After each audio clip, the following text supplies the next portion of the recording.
बिस्मिल्लाहिर्रहमानिर्रहीम। अस्सलाम वालेकुम। शेफ़ उज़्मा के किचन देसी पकवान में खुशामदीद। आज मैं आपके साथ करेलों की बहुत ही मज़ेदार सी रेसिपी शेयर करने लगी हूँ। बिना कड़वाहट के हम आपको स्टफ्ड करेले बनाना सिखाएंगे, उसमें फिलिंग करेंगे और बताएंगे कि इसकी कड़वाहट को आप कैसे ख़त्म कर सकते हैं। तो चलिए रेसिपी की तरफ बढ़ते हैं। अगर आप किचन के हेल्पफुल और यूनिक गैजेट्स बाय करना चाहते हैं तो हमारी दराज शॉप इजी किचन को विज़िट करें, जिसका लिंक डिस्क्रिप्शन में मौजूद है। यहाँ पर हमने छोटे साइज़ के करेले लिए हैं, आप चाहें तो इससे छोटा साइज़ भी ले सकते हैं। अब हम इसको साफ़ करेंगे। इस तरीके से हमने इसका छिलका रिमूव कर लेना है। आप चाहें तो पीलर का इस्तेमाल भी कर सकते हैं।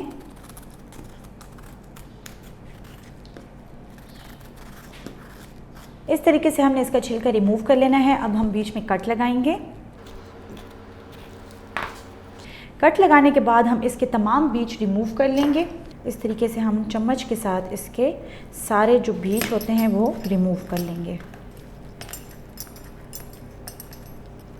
ये आप देख सकते हैं कितना ही इजी है इसको साफ़ करना। इसी तरीके से हमने तमाम करेले साफ़ कर लेने हैं। यहाँ पर हमने एक खुला सा बर्तन लेना है। अब हमने करना क्या है कि हमने इसको नमक के साथ अच्छी तरह से रब कर लेना है, जिससे इसकी जो कड़वाहट है वो कम हो जाएगी। इस तरीके से हमने इसके अंदर नमक डालना है। इसकी बैक साइड पर भी हम नमक लगाएंगे और हमने इसको अच्छी तरह से रब कर लेना है। नमक लगा के हम इसको जितना ज़्यादा रब करेंगे उतना ज़्यादा ये जो है तो पानी रिलीज़ करेगा और इसकी कड़वाहट कम होगी। यहाँ पर आपको पानी नज़र आ रहा होगा। इसको हम जितना ज़्यादा रब करेंगे उतना ज़्यादा इसका पानी रिलीज़ होगा। आप चाहें तो इसके बीज भी इस्तेमाल कर सकते हैं, अगरचे वो नरम हो तो। इस तरीके से क्या होगा, इसकी फिलिंग और भी ज़्यादा मज़ेदार हो जाएगी। और जो ऊपर से हमने छिलका रिमूव किया है तो आप उसको भी फ्राई करके इस फिलिंग के अंदर इस्तेमाल कर सकते हैं। इसी तरह से हमने तमाम करेलों को नमक लगा के रख देना है।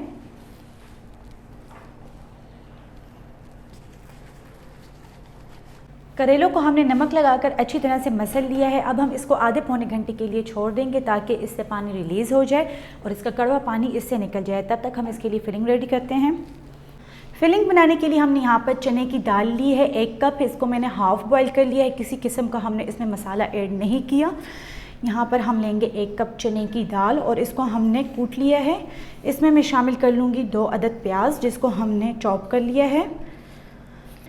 2 टेबलस्पून हम इसमें डालेंगे लहसुन का पेस्ट और अनारदाना। यहाँ पर हमने 1 टेबलस्पून अनारदाने का पेस्ट लिया है और 1 टेबलस्पून हमने लहसुन का पेस्ट लिया है। इसमें हम शामिल कर लेंगे 2 अदद लेंगे हम यहाँ पर हरी मिर्च। 4 टेबलस्पून के बराबर यहाँ पर हमने लिया है हरा धनिया। टमाटर का हमने यहाँ पर पेस्ट लिया है। अगर आप कटे हुए और चॉप किए हुए टमाटर यहाँ पर इस्तेमाल करेंगे तो वो पानी रिलीज़ कर देगा, जिसकी वजह से ये जो है तो बाइंड नहीं हो सकेगा। आप चाहें तो कद्दूकश भी कर सकते हैं। अब हम इसमें कुछ स्पाइसेस ऐड करेंगे। स्पाइसेस में हमने यहाँ पर लिया 1 टेबलस्पून नमक, 1 टेबलस्पून लाल मिर्च का पाउडर, हाफ़ टी स्पून हमने यहाँ पर काली मिर्च ली है, 1 टेबलस्पून हमने यहाँ पर काला ज़ीरा लिया है, 1 टेबलस्पून भरकर हमने यहाँ पर कुटा हुआ धनिया लिया है। इसका टेस्ट बहुत ही अच्छा लगता है। लास्ट में मैं यहाँ पर डाल रही हूँ हाफ़ टी स्पून गरम मसाला। तमाम स्पाइसेस डालने के बाद अब इन तमाम इंग्रेडिएंट्स को हम अच्छी तरह से मिक्स कर लेंगे।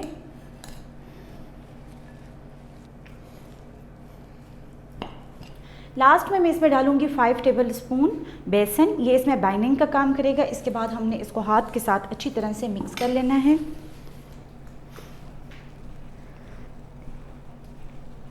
फिलिंग हमने रेडी कर ली है। अब हम करेलों की तरफ जाते हैं।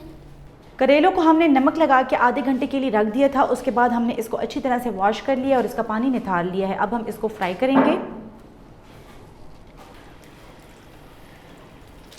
करेलों को हमने दोनों साइड से मीडियम फ्लेम पर 10 मिनट तक फ्राई कर लेना है। आप चाहे तो इसको फ्राई किए बिना भी भर कर इसको फ्राई करें, लेकिन फ्राई करने से ये होगा जब आप इसको पहले फ्राई करेंगे तो ये अंदर तक फ्राई हो जाएगा। जब आप इसमें फिलिंग करेंगे तो ये अंदर से फ्राई नहीं हो पाएगा और इसमें आपको कड़वाहट महसूस होगी।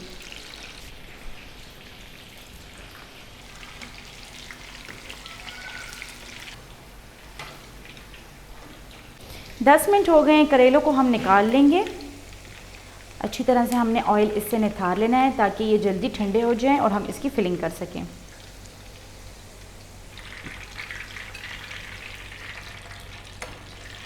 करेलों को हमने फ्राई कर लिया है, अब ठंडा कर लिया है। अब हम इसकी फिलिंग करेंगे। इस तरीके से हमने इसको खोल लेना है और इसमें हमने फिलिंग कर लेनी है।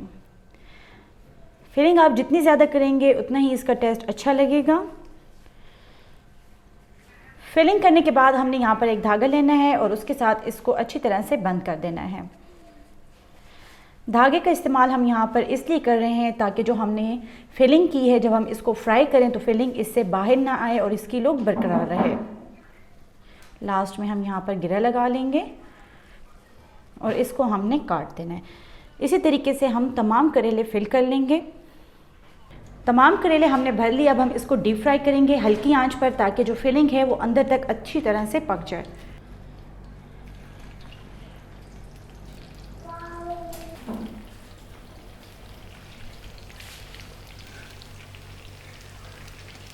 करेलों को हमने चारों साइड से अच्छी तरह से फ्राई कर लिया है। अब हम इसको एक प्लेट में निकाल लेंगे।